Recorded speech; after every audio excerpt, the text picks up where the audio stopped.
Hello students, इस video में हम लोग एक मोस्ट इंपोर्टेंट डेरिवेशन जो है magnetic field on axis of circular loop को डिस्कस करने वाले हैं। ठीक है, बट ये डेरिवेशन को स्टार्ट करने से पहले आपको दो बेसिक चीजें जो है वो पता होनी चाहिए। एक तो हमने इससे पहले वाली क्लास में बायो-सावर्ट लॉ डिस्कस किया था। ठीक है, तो मैंने यहाँ पे उसका फॉर्मूला लिखा है कि अगर हमें मैग्नेटिक फील्ड का मैग्नीट्यूड फाइंड करना हो कोई आर जितने डिस्टेंस से, कोई आईडीएल जितना करंट एलिमेंट से आर जितने डिस्टेंस पे हमें मैग्नेटिक फील्ड का मैग्नीट्यूड फाइंड करना हो तो उसका फॉर्मूला क्या होता है, dB is equal to mu naught upon 4 pi IDL sine theta upon R square. ठीक है, ये स्केलर फॉर्म में लिखा है, यहाँ पे मैंने लिखा है वेक्टर फॉर्म उसका। दूसरा कि जब भी दो फिजिकल क्वांटिटी का वेक्टर प्रोडक्ट होता है तो हमें पता है रिजल्ट में भी वेक्टर ही मिलता है, जो यहाँ पे हमें मैग्नेटिक फील्ड मिल रहा है। तो इन दोनों का हमें वेक्टर प्रोडक्ट से कैसे डायरेक्शन हम रिजल्टेंट वेक्टर का फाइंड कर सकते हैं। डायरेक्शन फाइंड करने के लिए आपको पता है हम राइट हैंड थंब रूल का यूज करते हैं, वो यहाँ पे पता होना चाहिए। थोड़ा सा इसको मैं यहाँ पे रिवाइज आपको करवाता हूँ। देखो, मानो कि आपके पास मैं X axis, Y axis and Z axis से समझाता हूँ आपको। मानो कि यहाँ पे आपके पास एक्स एक्सिस है, यहाँ पे वाई एक्सिस है। जेड एक्सिस जो है मानो कि आपकी तरफ ऐसे आ रहा है। ठीक है, ऐसे जेड एक्सिस आपकी तरफ आ रहा है। मैं इसको ऐसे यहाँ पे दिखा रहा हूँ, ये आपका जेड एक्सिस है। मानो कि आपको ऐसा पूछा हो कहीं पे आई कैप क्रॉस जे कैप, ये कई सारे बच्चों को पता ही होगा। ठीक है, आई कैप क्रॉस जे कैप।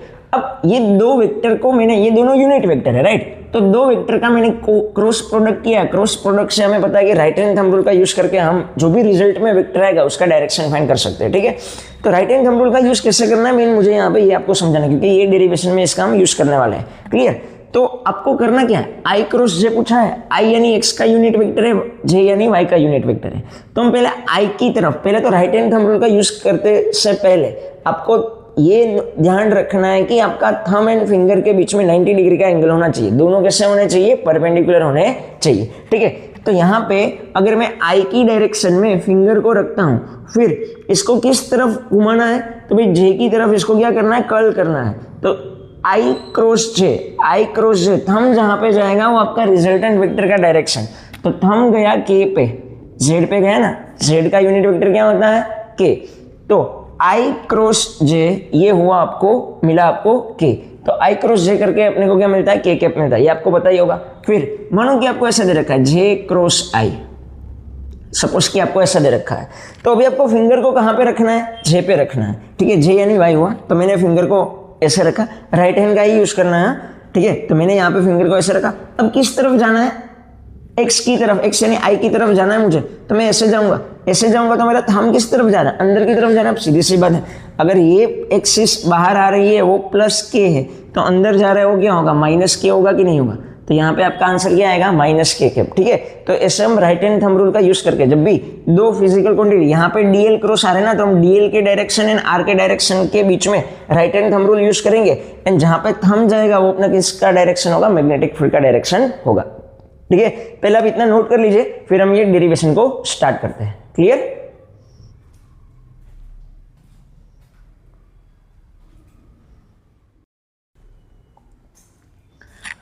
ओके स्टूडेंट्स, तो हम अभी अपना डेरिवेशन स्टार्ट करते हैं। हमें क्या करना है, ये कोई करंट कैरिंग लूप है। ठीक है, मानो कि इसमें कुछ ऐसे करंट जो है वो पास हो रहा है, ऐसे थोड़ा सा 3D में इसको समझना है। ठीक है, जैसे कि मानो कि मैंने कोई करंट कैरिंग लूप को ऐसे रखा है, ऐसे, ये जो है ना ये इसका एक्सिस है। ऐसा इमेजिन करो कि इसमें से एक लाइन पास हो रहा है, तो वो क्या होगा, इसका एक्सिस होगा।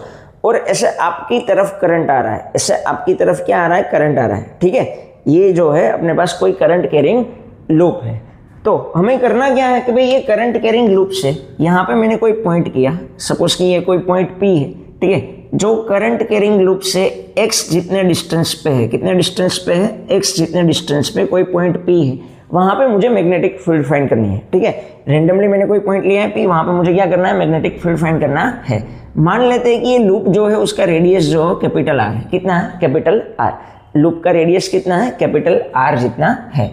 अब यहाँ पे हमें पता है कि हम मैग्नेटिक फील्ड जो फाइंड करने वाले हैं उसमें कौन सा लॉ यूज करने वाले हैं, यस, यहाँ पे हम यूज करने वाले हैं बायो-सावर्ट लॉ। तो बायो-सावर्ट लॉ में मैग्नेटिक फील्ड का मैग्नीट्यूड फाइंड करने का फॉर्मूला जो है अभी अभी हमने लिखा था, क्या था, mu naught upon 4 pi I D L sine theta upon R square, yes और नो। ठीक है, अब आई डी एल जो है आपको पता है करंट एलिमेंट होता है, एंड ये थीटा जो है वो होता है आर एंड डी एल के बीच का एंगल। ठीक है, तो अगर हम यहाँ पे देखें, देखो करंट ऐसे आपकी तरफ आ रहा है, करंट ऐसे आपकी तरफ आ रहा है, तो छोटा सा लेंथ जो मैं ये लूप का सिलेक्ट करूंगा वो क्या होगा, ये ऊपर वाला डीएल होगा, हाँ कि ना। अब मुझे यहाँ पे मैग्नेटिक फील्ड फाइंड करनी है, पहले ऊपर वाले एलिमेंट की वजह से मैं पहले छोटे एक एलिमेंट में सिलेक्ट कर रहा हूँ। स्टार्टिंग में क्या कर रहा हूँ, मैं एक सिंगल एलिमेंट सिलेक्ट कर रहा हूँ, जो मैंने ऊपर वाला यहाँ पे एलिमेंट सिलेक्ट किया है। ऊपर वाले एलिमेंट से करंट जो कुछ ऐसे जा रहा होगा, और आपका डीएल वेक्टर जो है, डीएल वेक्टर, थोड़ा सा वेक्टर समझना, यहाँ पे जो भी लेंथ एलिमेंट होगा उसका डायरेक्शन टेंजेंट की डायरेक्शन में होता है, तो ये ऐसा आपकी तरफ होगा ऐसा, ठीक है। तो यहाँ पे मैं इसको दिखाऊं तो ये आप ऐसा मानो कि आपकी तरफ है, ये डीएल वेक्टर है, डीएल वेक्टर ये आपकी तरफ ऐसा मानना है। हम उसको डायग्राम में अच्छे से नहीं बना सकते, पर थोड़ा विजुअलाइज करो कि ये कैसा है, आपकी तरफ है। अब मुझे पी पॉइंट पे मैग्नेटिक फील्ड फाइंड करनी है, तो ये आर कौन सा होता है, आपको ये चीज़ पता होगी। ये आर जो है वो डिस्टेंस है जिस करंट एलिमेंट से आपको जिस पॉइंट पे मैग्नेटिक फील्ड फाइंड करना हो। मतलब यहाँ पे ये डिस्टेंस, अगर मैं ये P एंड ये DL को ज्वाइन करूं तो ये होगा अपना R। ये क्या होगा, R। मुझे करना क्या है, पहले मैं ये रिंग का सिर्फ मैंने एक छोटा सा एलिमेंट सिलेक्ट किया। मैं कर क्या रहा हूं, मुझे ये रिंग के हर एक पॉइंट से कितना मैग्नेटिक फील्ड P पॉइंट पे वो मुझे फाइंड करना। तो पहले मैंने क्या किया, एक छोटा सा एलिमेंट सिलेक्ट कर लिया, राइट। तो वो छोटा सा एलिमेंट जो है मुझे जहाँ पे मैग्नेटिक फील्ड फाइंड करना है, वो छोटा सा एलिमेंट उससे कितना दूर है, R जितना दूर है। तो मैं यहाँ पे ये छोटे एलिमेंट की वजह से यहाँ पे कितना मैग्नेटिक फील्ड होगा वो कैसे मैं फाइंड कर सकता हूँ, बायो-सावर्ट लॉ का यूज करके फाइंड कर सकता हूँ। तो मैंने यहाँ पे लिखा है एक छोटा सा एलिमेंट की वजह से मैं पहले मैग्नेटिक फील्ड को क्या कर रहा हूँ, फाइंड कर रहा हूँ, फिर मैं पूरे रिंग में क्या कर दूंगा, उसका इंटीग्रेशन कर दूंगा, ठीक है। तो अब यहाँ पे ideal sine theta upon R square होता है। पहले तो हम देखते हैं कि ये थीटा क्या होगा। थीटा जो है वो angle between R and DL. तो अब देखो थोड़ा सा ध्यान से समझना, ठीक है। अभी आपका आर जो है वो कौन सी तरफ है, आर आपका कुछ ऐसे है, ठीक है। आर आपका ऐसे, यहाँ पे मैं समझा रहा हूँ, ध्यान से समझना थोड़ा। आर आपका इस तरफ है, डीएल आपका बाहर है, जैसा मैंने कहा ना डीएल वेक्टर जो है कैसा है, बाहर है। तो आर आपका इस तरफ है, डीएल आपका बाहर है। तो देखो जरा इन दोनों के बीच में एंगल कितना बनेगा, ठीक है। आपका आर जो है वो इस तरफ है, डीएल जो है वैसे बाहर की तरफ है, तो इन दोनों के बीच में एंगल कितना बनेगा। आप इसको कहीं पे भी रखो, ये जो है रेड वाला पेन जो है कहीं पे भी रहे, ठीक है, कहीं पे भी रहे, एंगल कितना बनने वाला है, यस एंगल जो बनेगा वो 90 डिग्री का ही बनेगा, ठीक है। तो यहाँ पे डीएल एंड आर के बीच में जो एंगल है वो कितना है, 90 डिग्री का है। तो मैग्नेटिक फील्ड का जो फॉर्मूला है वो मैं कैसे लिख सकता हूँ, मैग्नेटिक फील्ड का फॉर्मूला मैं यहाँ पे लिखता हूँ। ये क्या होने वाला है, D B magnitude is equal to mu naught upon 4 pi I D L divide by R square. ऐसा कुछ होगा कि नहीं होगा मैग्नेटिक फील्ड का फॉर्मूला, हाँ कि ना, ठीक है। जो मुझे मैग्नेटिक फील्ड मिलेगा उसका फॉर्मूला कुछ इस टाइप से होने वाला है, mu naught upon 4 pi I D L divide by R square. अब मेन चीज जो है ये मैग्नेटिक फील्ड का डायरेक्शन क्या होगा, ठीक है। ये तो मैंने मैग्नेट्यूड लिखा है, पी पॉइंट पे इतना मैग्नेटिक फील्ड होगा। मुझे इसका क्या फाइंड करना है, डायरेक्शन फाइंड करना है। तो डायरेक्शन के लिए हमें पता है, हम अगर वेक्टर फॉर्म में, अगर हम बायो-सावर्ट लॉ को लिखे वेक्टर फॉर्म में, कैसे लिखे हम, वेक्टर फॉर्म में, तो वेक्टर फॉर्म इसका क्या होता है, D B vector is equal to mu naught upon 4 pi I D L vector cross R vector upon R cube. ये वेक्टर प्रोडक्ट से हमें क्या मिलने वाला है, इसका डायरेक्शन मिलने वाला है, हाँ कि ना, ठीक है। तो ये I D L cross R जो होगा वो इसका डायरेक्शन होगा। तो अभी हमें ध्यान से समझना है, आई डी एल का डायरेक्शन कैसा है, आपकी तरफ है, हाँ कि ना, आई डी एल आपकी तरफ है। आर किस तरफ दे रखा है आपको, ऐसे नीचे की तरफ दे रखा है। देखो वापस से मैं बताता हूँ, आई डी एल जो है वो आपकी तरफ बाहर आ रहा है, आर जो है वो इस तरफ है। तो इन दोनों के बीच में हमें राइट हैंड थंब रूल लगा के, इन दोनों के बीच में हमें क्या करना है, राइट हैंड थंब रूल लगा के मैग्नेटिक फील्ड का डायरेक्शन फाइंड करना है।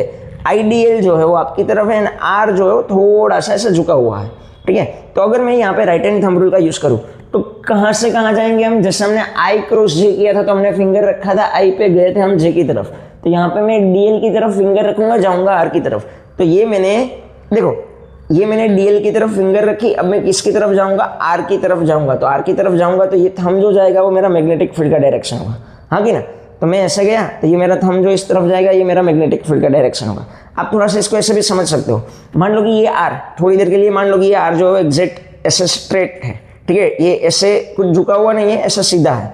तो अगर सीधा होगा तो आपका मैग्नेटिक फील्ड जो है कैसा आएगा, ऊपर की तरफ आएगा। अब ये सीधा नहीं है, थोड़ा ऐसा झुका हुआ है, तो मैग्नेटिक फील्ड कैसा जाएगा, इस तरफ जाएगा कि नहीं जाएगा, हाँ कि ना, ठीक है।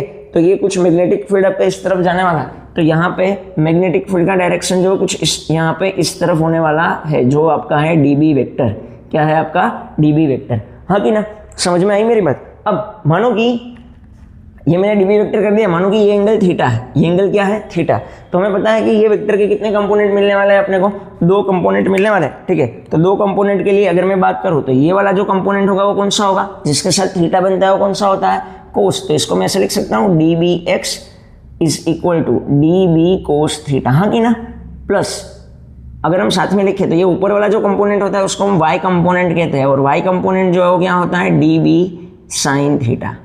इतना बात समझ में आया कि नहीं है? आपको मेन चीज़ ये यहाँ पे ध्यान रखनी है, मैग्नेटिक फील्ड का डायरेक्शन कुछ इस तरफ है। अब इस तरफ है तो इसके 2 कंपोनेंट बनेंगे, एक बनेगा एक्स कंपोनेंट, एक बनेगा वाई कंपोनेंट। क्लियर हुई मेरी बात यहाँ तक, ठीक है। अब ये तो सिर्फ हमने रिंग का एक एलिमेंट सिलेक्ट किया था, ठीक है। ऐसे हमें तो सारे एलिमेंट के लिए देखना पड़ेगा। अब सारे एलिमेंट को देखने से पहले मैं एग्जैक्ट इसके नीचे वाले एलिमेंट को सिलेक्ट करता हूँ। क्या करता हूँ मैं, ये रिंग जो था ना अपने पास, ये जो रिंग है इसका हमने कौन सा, देखो अभी तक हमने क्या किया, अभी हमने ये रिंग की वजह से कोई एक पॉइंट पे हमें क्या करना है, मैग्नेटिक फील्ड फाइंड करना है। तो ये रिंग का कोई एक एलिमेंट मैंने सिलेक्ट किया, उसकी वजह से मैग्नेटिक फील्ड का मैग्नीट्यूड मुझे ये मिला है, डायरेक्शन मुझे कुछ ऐसा मिला है, इसके मैंने 2 कंपोनेंट बनाए हैं, ठीक है। अब हमें तो सिर्फ एक कंपोनेंट नहीं, एक डीएल जितनी लेंथ नहीं चाहिए, हमें तो पूरी रिंग की वजह से मैग्नेटिक फील्ड चाहिए। तो अब मैं क्या करता हूँ, ये मैंने जो कंपोनेंट सिलेक्ट किया था, यहाँ पे करंट साफ की तरफ आ रहा था, अब मैं एग्जैक्ट इसका ऑपोजिट कंपोनेंट जो है, मतलब एक लेंथ जो है वो सिलेक्ट करता हूँ। पहले मैंने ऊपर वाली लेंथ सिलेक्ट की थी छोटी सी डीएल, अब मैं क्या कर रहा हूँ, नीचे वाली लेंथ जो है डीएल को मैं सिलेक्ट कर रहा हूँ, हाँ कि ना, ठीक है। तो अगर हम यहाँ पे देखें तो यहाँ पे आपका डीएल ऊपर की तरफ आया था, अब डीएल कैसा आएगा, अब मेरी तरफ आएगा। पहले देखो करंट कुछ ऐसे जा रहा है कि नहीं जा रहा है, हाँ कि ना, पहले करंट आपकी तरफ था, अब नीचे वाला अगर मैं सिलेक्ट करता हूं तो करंट मेरी तरफ आ जाएगा। तो अभी जो डीएल का डायरेक्शन है वो कैसा है, अंदर की तरफ, ये सुनो, अभी डीएल जो है वो कैसा है, अंदर की तरफ। अंदर की तरफ को अगर मैं दिखाऊं तो अंदर की तरफ को मैं कुछ ऐसे दिखा रहा हूं, ये मान लो कि ये डीएल वेक्टर जो है वो कैसा है, अंदर की तरफ है, ठीक है। अब मुझे क्या करना है, ये वाली मैग्नेटिक फील्ड का भी डायरेक्शन फाइंड करना है। देखो दोनों मैग्नेटिक फील्ड का मैग्नीट्यूड तो सेम ही होने वाला ना, यहाँ पे भी डीएल अंदर की तरफ है, देखो यहाँ पे भी डीएल तो अंदर की तरफ है, डीएल जो मेरी तरफ है, अंदर की तरफ। अब मुझे कहाँ पे मैग्नेटिक फील्ड फाइंड करना है, पी पॉइंट पे फाइंड करना है। अगर मैं इन दोनों को जोड़ दूँ तो ये जो मुझे मिलेगा वो क्या होगा, डिस्टेंस अपना आर, इसको हम आर वेक्टर भी बोल सकते हो, हाँ कि ना भाई, ये डिस्टेंस तो सेम ही होने वाला है आर, ठीक है। ऊपर वाला आर था, नीचे वाला भी क्या होगा आर, क्योंकि ये मैंने एग्जैक्ट उसके ऑपोजिट वाला ही सिलेक्ट किया है, क्लियर। तो मैग्नेटिक फील्ड का मैग्नीट्यूड तो यही रहेगा, कैसे यही रहेगा भाई, आपका डीएल जो है वो अंदर की तरफ है, डीएल जो है वो अंदर की तरफ है, आर जो है, आर आपका कुछ ऐसे दे रखा है, डीएल अंदर की तरफ है, आर कुछ आपको ऐसे दे रखा है, देखो डीएल अंदर की तरफ, आर कुछ ऐसे दे रखा है। इन दोनों के बीच में कितना एंगल दिख रहा है, 90 डिग्री का, हाँ कि ना। डीएल जो है वो अंदर की तरफ है एंड आर कुछ आपको ऐसे दे रखा है।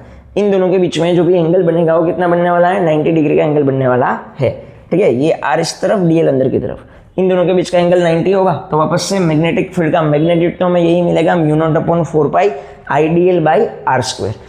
अब मेन चीज़ है कि डायरेक्शन हम कैसे निकालें। तो देखो डायरेक्शन के लिए भी वापस से हम राइट हैंड थंब रूल का यूज़ करेंगे, ठीक है। तो डीएल अंदर की तरफ है, आर जो मेरा है वो कुछ इस तरफ दे रखा है, डीएल अंदर की तरफ, आर कुछ इस तरफ, ठीक है। हमें कुछ ऐसे दे रखा है, डीएल अंदर की तरफ ऐसा और आर कुछ ऐसा ऊपर की तरफ दे रखा है। तो हम करते क्या है, हम करते हैं पहले तो डीएल की तरफ हम फिंगर को रखेंगे। देखो डीएल की तरफ पहले अगर मैं ऐसा फिंगर को रखूँ तो कर्ल करूंगा तो आर आना चाहिए, आर नहीं आ रहा तो मुझे इसे नीचे की तरफ रखना पड़ेगा, हाँ कि ना। तो मैंने डीएल की तरफ फिंगर रखी है, अब मैं आर की तरफ अगर इसको कर्ल करूँ तो ये कुछ ऐसे जा रहा है कि नहीं जा रहा है, थोड़ा सा इसको ऐसे समझो। मानो कि ये आपका आर एग्जैक्ट स्ट्रेट है, डीएल अंदर है, आर आपका एग्जैक्ट स्ट्रेट है, तो डीएल क्रॉस आर करने पे ये कैसा जाएगा, नीचे की तरफ। ये सुनो, डीएल क्रॉस आर करने पे ये कैसा जाएगा, नीचे की तरफ। अब एग्जैक्ट आर अगर स्ट्रेट होता तो नीचे की तरफ जाता, अपना आर थोड़ा सा ऊपर की तरफ है, तो मैग्नेटिक फील्ड भी कुछ ऐसा मिलेगा कि नहीं मिलेगा, ठीक है। तो यहाँ पे ये नीचे वाले कंपोनेंट की वजह से जो भी आपको मैग्नेटिक फील्ड मिलने वाला है वो कुछ ऐसे मिलने वाला है, जो होगा आपका डीबी वेक्टर। मैग्नेटिक तो सेम ही है, डायरेक्शन कुछ इसका ऐसे है, ठीक है। अब ये एंगल जो है हम थीटा ले लेते हैं, तो ये थीटा हुआ, तो ये वाला जो कंपोनेंट है जो पहले भी डीबी कोस था, अभी भी वो कौन सा होने वाला है, डीबी कोस ही होने वाला है। ये पहला वेक्टर, ये दूसरा वेक्टर है, दूसरा वेक्टर का भी डीबी एक्स जो है वो सेम ही डायरेक्शन में आया, देखो डीबी कोस थीटा, हाँ कि ना। ये दोनों के कोस का डायरेक्शन कैसा आया है, सेम आया है। तो दूसरा जो है ये वाला कौन सा होगा, साइन होगा, इसको मैं ऐसे लिख सकता हूँ डीबी वाई, ठीक है। ये क्या होगा, डीबी वाई और डी बी वाई को हम क्या लिखते हैं, डी बी साइन थीटा।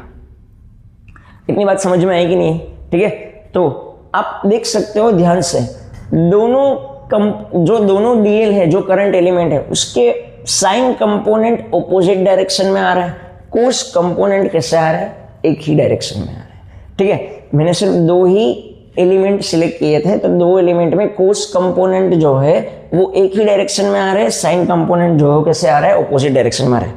थोड़ा सा 2 मिनट का टाइम देता हूँ, इसको थोड़ा अच्छे से सोचो। ओके, तो हमें यहाँ से क्या पता चला, हमें यहाँ से ऐसा पता चला कि हमने जो भी दोनों करंट एलिमेंट सिलेक्ट किए थे उसके कोस कंपोनेंट एक ही डायरेक्शन में, साइन कंपोनेंट जो है वो ऑपोजिट डायरेक्शन में है। ऐसे ही आप ये रिंग के कोई भी एलिमेंट को सिलेक्ट करो। अब हमें तो सारे एलिमेंट को सिलेक्ट करने होता है ना, मानो कि आपने ये एलिमेंट सिलेक्ट किया है और एक ये एलिमेंट सिलेक्ट किया, ठीक है, तो दोनों के ही कोस कंपोनेंट एक डायरेक्शन में आएंगे, साइन कंपोनेंट जो क्या हो जाएंगे, कैंसिल हो जाएंगे। ऐसे ही ये रिंग पे सारे ही करंट एलिमेंट के कोस कंपोनेंट एक डायरेक्शन में रहेंगे, साइन कंपोनेंट जो है वो कैंसिल हो जाएंगे। तो यहाँ पे आपको ये चीज नोट करके लिखनी है, ठीक है, साइन कंपोनेंट जो है क्या हो जाएंगे, कैंसिल हो जाएंगे। कोस कंपोनेंट एक ही डायरेक्शन में होने की वजह से आपका नेट मैग्नेटिक फील्ड जो है, नेट मैग्नेटिक फील्ड, ठीक है, नेट मैग्नेटिक फील्ड, जो भी आपका नेट मैग्नेटिक फील्ड होने वाला है उसको मैं ऐसे लिख सकता हूं, इंटीग्रेशन में करूंगा। किसका इंटीग्रेशन करूंगा, तो भाई डीबी का इंटीग्रेशन करूंगा। डीबी का नहीं, जो भी डीबी नेट होगा ये किसके साथ इक्वल होगा, ये इक्वल होगा डीबी कोस थीटा से, हाँ कि ना? ठीक है, मेरी बात समझ में आई कि नहीं? आपका जो भी नेट मैग्नेटिक फील्ड है वो क्या है, डीबी कोस थीटा। हम यहाँ पे ऐसा भी लिख सकते हैं कि आपका बी नेट जो है वो अल्टीमेटली है क्या भाई, वो अल्टीमेटली आपका एक्स कंपोनेंट ही है। क्या है आपका एक्स कंपोनेंट। क्यों? क्योंकि सारी मैग्नेटिक फील्ड के वाई कंपोनेंट क्या हो जाएंगे, कैंसिल हो जाएंगे, क्योंकि सेम मैग्नीट्यूड है, डायरेक्शन अपोजिट है, तो वाई कंपोनेंट तो कैंसिल हो गए। अभी अपने पास सिर्फ क्या बचा है, एक्स कंपोनेंट ही बचेंगे। तो हम जो भी सारे एक्स कंपोनेंट है उसका हम क्या करने वाले हैं, इंटीग्रेशन करने वाले हैं। तो डीबी की वैल्यू तो अपने पास आ गई है। क्या है डीबी की value, mu naught upon 4 pi IDL cross IDL divide by R square. अभी भी मेरे पास क्या नहीं है, अभी भी मेरे पास कोस थीटा नहीं है। तो पहले तो मुझे क्या फाइंड करना है, कोस थीटा फाइंड करना है। ठीक है, तो कोस थीटा फाइंड करने के लिए यहाँ पे मानो कि ये रिंग का सेंटर O है, यहाँ पे मैंने कोई पॉइंट किया A, यहाँ पे मैंने कोई पॉइंट P करके ही रखा है।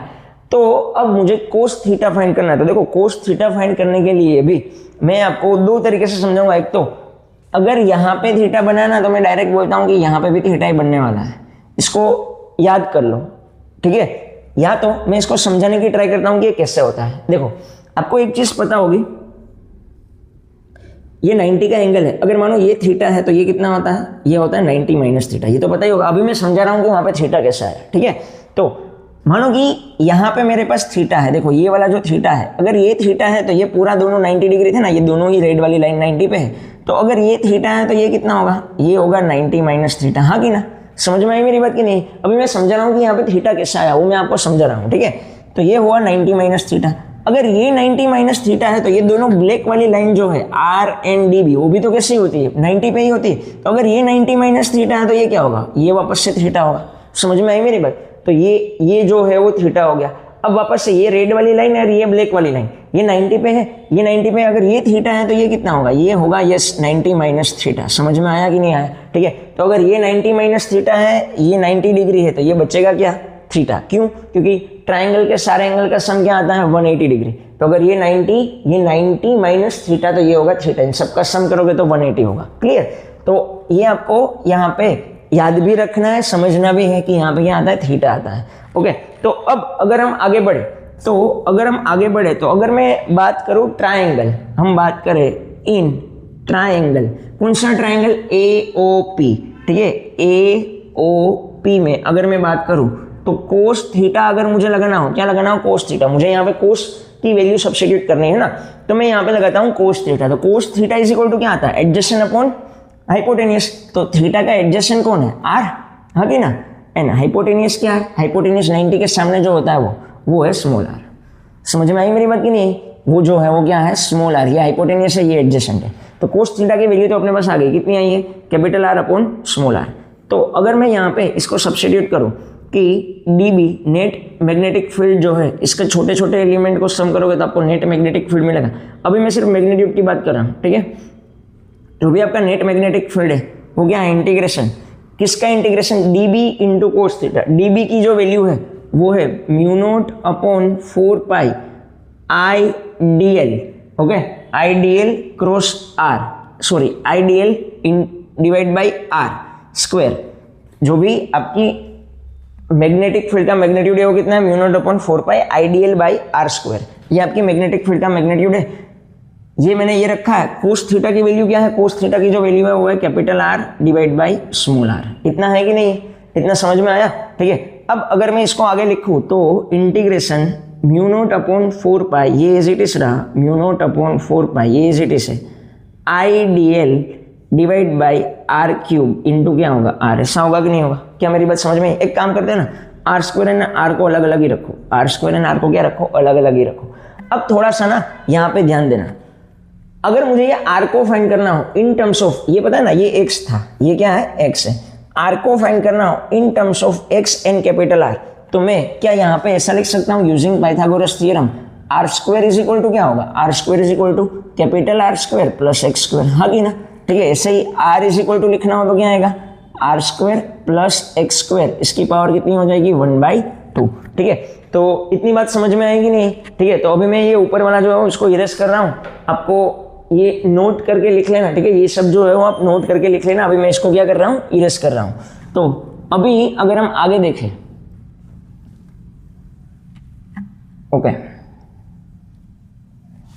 तो अगर हम आगे देखें इसको, तो यहाँ पे नेट मैग्नेटिक फील्ड जो होगा ये भी आप नोट करके लिख लेना, ठीक है। चलो ये भले ही रहा, आपका जो भी नेट मैग्नेटिक फील्ड है, net magnetic field B net जो है नेट मैग्नेटिक फील्ड, उसको हम कैसे लिख सकते हैं, देखो mu naught upon integration of mu naught upon 4 पाई तो एज इट इज है, आई डी एल भी एज इट इज है, आई डी एल भी एज इट इज है, आर भी एज इट इज है। अब डिवाइड बाई मैं क्या लिख सकता हूँ, आर स्क्वायर को किससे रिप्लेस कर सकता हूँ, R square plus X square, and R को किससे रिप्लेस कर सकता हूँ, R square plus X square की 1/2, ठीक है। अभी मैं इसको इरेज कर रहा हूँ, आप लिख देना इसको, ठीक है। चलो तो यहाँ पे आर स्क्वायर जो था, आर स्क्वायर उसको मैंने रिप्लेस कर दिया capital R square plus X square की पावर 1, एंड जो आर था उसको मैंने रिप्लेस कर दिया R square plus X square, इसकी पावर कितनी आ जाएगी 1/2। जितना कांस्टेंट है उसको हम क्या ले लेते हैं, बाहर ले लेते हैं, ठीक है। आप इसको लिख देना, ठीक है। जितना कांस्टेंट है उसको हम बाहर ले लेते हैं, तो म्यू नोट कांस्टेंट है, 4 पाई कांस्टेंट है, और क्या क्या कांस्टेंट है, आई भी कांस्टेंट है, आर भी कांस्टेंट है, और नीचे की तरफ जो दे रखा है R square plus X square, इसकी पावर 1 + 1/2। 1 + 1/2 क्या होता है, यस 1 + 1/2 होगा आपका 3/2, क्लियर। और इंटीग्रेशन में सिर्फ क्या बचेगा, डीएल बचेगा। ये होगा आपका नेट मैग्नेटिक फील्ड का मैग्नीट्यूड। समझ में आई मेरी बात की नहीं? ये होगा आपका नेट मैग्नेटिक फील्ड का मैग्नीट्यूड, ओके।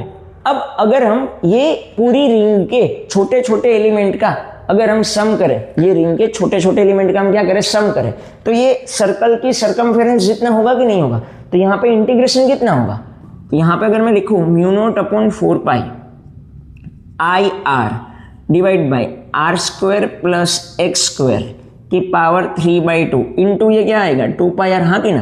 भाई पूरी रिंग में जब आप छोटे छोटे एलिमेंट लेके इंटीग्रेशन करोगे तो सर्कल की सर्कमफेरेंस होती है वो 2 पाई आर, तो ये हो जाएगा 2 पाई आर, ठीक है। तो यहाँ पे अगर हम लिखें आगे तो पाई से पाई जो है वो क्या हो जाएगा, कैंसिल हो जाएगा। ये पाई से पाई जो है कैंसिल हो गया, 2 2 जा 4 हो गया।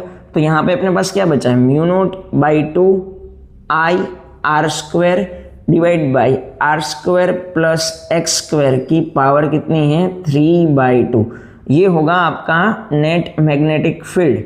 अगर मैं इसको वेक्टर फॉर्म में लिखूँ तो हमें पता है कि नेट मैग्नेटिक फील्ड सिर्फ कौन सी डायरेक्शन में है, सिर्फ एक्स डायरेक्शन में है। वाई कंपोनेंट तो क्या हो रहा है, कैंसिल हो रहा है, तो ये सिर्फ एक ही डायरेक्शन में है। तो यहाँ पे अगर मैग्नीट्यूड लिखना हो, मैग्नीट्यूड के साथ डायरेक्शन लिखना हो तो हम क्या कर देते हैं, आई कैप कर देते हैं।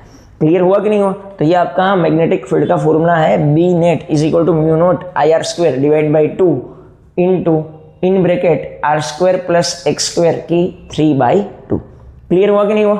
इतनी बात समझ में आई? ठीक है, इतना नोट कर लो, फिर हम इसके स्पेशल केस डिस्कस करते हैं। क्लियर? ओके, तो वो आपने वीडियो पोस्ट करके नोट कर लिया होगा, ठीक है। एंड अब अगर हमने लास्ट में ये देखा था कि मैग्नेटिक फील्ड जो भी आया था लूप, जो भी करंट कैरिंग लूप है उसकी एक्सिस पे वो था mu naught I R square divide by 2 in bracket R square plus X square raise to 3/2। अब हमें इसके स्पेशल केस डिस्कस करना है। मानो कि case 1, if x is equal to 0, ये मोस्ट इंपोर्टेंट केस हुआ, ठीक है। If x is equal to 0, अगर x की वैल्यू 0 हो, x की वैल्यू 0 हो तो हम कहाँ पे बात करने वाले हैं, यहाँ पे, कहाँ पे, रिंग के सेंटर पे। ओके, हम यहाँ पे ऐसा भी लिख सकते हैं, eight the centre of ring, at the centre of a ring.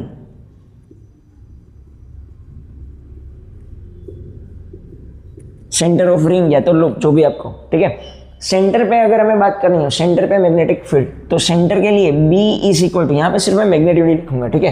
तो x 0 कर दो, x 0 कर दो ये फॉर्मूला में, तो क्या आएगा, mu naught I R square divide by 2, यहाँ पे आर स्क्वायर है, x जो है वो 0 हो जाएगा, x 0 हो गया तो यहाँ पे क्या बचेगा, सिर्फ 3/2, x की वैल्यू 0 हो गई। तो अब यहाँ पे होगा क्या, 2 से 2 कैंसिल हुआ, तो यहाँ पे magnetic field B is equal to क्या आया, mu naught I R square divide by 2 into R की पावर 3, हाँ कि ना। अब ऊपर आर स्क्वायर है, नीचे आर की पावर 3 है, तो ये दो पावर जो है कैंसिल हो जाएगा, तो फाइनल मैग्नेटिक फील्ड कितना आएगा, mu naught I divide by 2r। ये जो है वो आपका होगा magnetic field at centre of loop, ठीक है। ये फॉर्मूला याद रखना, इंपॉर्टेंट फॉर्मूला है, यहाँ से एमसीक्यू एंड न्यूमेरिकल्स आते हैं, ठीक है। तो ये फॉर्मूला क्या है, at the centre of ring, at the centre of ring क्या होगा, B is equal to mu naught I upon 2r, ठीक है। सेंटर पे मैग्नेटिक फील्ड जो है वो कितना होगा, mu naught I upon 2r जितना होगा। इतनी बात समझ में आई, ये अपना केस नंबर 1 था। अब अगर हम बात करें केस 2, केस 2 में मैं क्या कर रहा हूँ कि इफ अपन जो अपना r जो है उसकी कंपेयर में x जो है काफ़ी ग्रेटर हो तो क्या होगा, ठीक है। तो अगर हम बात करें केस नंबर 2 की, ये साथ में नोट करते रहना, ठीक है। चलो अपना केस 2, तो केस 2 में अगर हम डिस्कस करें कि if x is much greater than r, ठीक है, x की वैल्यू काफ़ी ग्रेटर है कंपेयर टू r, तो इसको मैं ऐसे लिख सकता हूँ ना, b नेट जो होगा हमारा, मैं सिर्फ मैग्नीट्यूड की ही बात कर रहा हूँ, ठीक है। यहाँ पे तो mu naught I R square, अपना फॉर्मूला में डायरेक्ट करता हूँ। देखो जब x काफ़ी ग्रेटर हो, जब x जो है वो क्या हो, काफ़ी ग्रेटर हो कंपेयर टू r, तो यहाँ पे मैं x की कंपेयर में r को क्या कर सकता हूँ, इग्नोर कर सकता हूँ, ठीक है। ऊपर तो r रहेगा ही, ऊपर तो r स्क्वायर रहेगा ही। अब यहाँ पे अगर मैं बात करूँ तो ये 2 x की कंपेयर में अगर मैं r को इग्नोर करूँ तो ये क्या आएगा, x स्क्वायर, उसकी पावर कितनी है, 3/2, तो 2 से 2 कैंसिल हुआ। ये कंपैरिजन करके ऐसा हुआ, ठीक है। ऊपर क्यों नहीं हटाया भाई, ऊपर थोड़ी कंपैरिजन कर रहे हैं हम किसी से। यहाँ पे मान लो कि भाई ये काफ़ी बड़ी वैल्यू है, मान लो कि ये 1000 है, ये 1 है, तो 1000 में 1 को ऐड करो नहीं करो ज़्यादा कुछ फर्क नहीं पड़ने वाला, ठीक है। इसलिए मैंने यहाँ से r को क्या कर दिया, इग्नोर किया। तो r को अगर हम नेग्लेक्ट करें तो r नेग्लेक्ट हो जाएगा, तो x square raise to 3/2, 2 cancel, तो यहाँ पे क्या आएगा, mu naught I R square divide by 2 power x की कितनी होगी, 3 हो जाएगी। ये आपको मैग्नेटिक फील्ड मिलेगी। क्लियर हुआ कि नहीं हुआ, ठीक है। ये आपका केस नंबर 2 था। अब अगर हम थर्ड केस की बात करें, थर्ड केस में हम क्या करते हैं, मान लो कि x एंड r दोनों के से इक्वल है, ठीक है। अपना केस 1 जो है वो ज़्यादा इंपॉर्टेंट है, ठीक है, ये भी आपको ध्यान में तो रखना ही है। बट आपका केस नंबर 1 जो था वो आपको एज ए फॉर्मूला की तरह याद रखना है, mu naught I upon 2r, कहाँ पे, रिंग के सेंटर पे मैग्नेटिक फील्ड। अब अगर हम बात करें केस 3 की, तो केस 3 में मैं क्या कर रहा हूँ, मैं यहाँ पे ले रहा हूँ x is equal to r। आपका x जो है, आप रिंग के रेडियस जितनी दूरी पे ही मैग्नेटिक फील्ड फाइंड करना चाहते हो, तो ये b जो है मैग्नेटिक फील्ड का मैग्नीट्यूड क्या होगा, mu naught I R square, ये तो एज इट इज ही रहेगा। अब यहाँ पे क्या आएगा, 2r square plus x square की वैल्यू कितनी हो गई, r स्क्वायर होगी, उसकी पावर कितनी है, 3/2, ठीक है। मैंने x को रिप्लेस कर दिया है r से, तो यहाँ पे क्या होगा, mu naught I R square divide by 2, यहाँ पे क्या होने वाला है, R square plus R square, 2r square, उसकी पावर कितनी हुई, 3/2, हाँ कि ना। थोड़ा ध्यान से समझना, mu naught I R square divide by 2।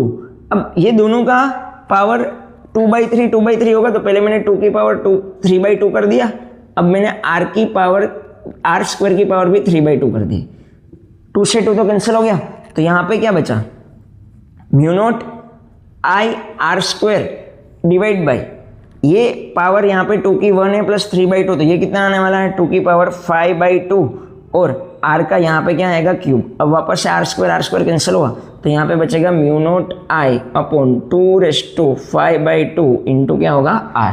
ये कहाँ पे मैग्नेटिक फील्ड आई अपने पास, जब आप कहाँ पे बात कर रहे हो रिंग की रेडियस जितने डिस्टेंस पे ही अगर आपको मैग्नेटिक फील्ड फाइंड करना है तो आपका फॉर्मूला ये बनेगा। ठीक है, तो आई होप आपको ये डेरिवेशन जो समझ में आया होगा। ठीक है, थैंक यू।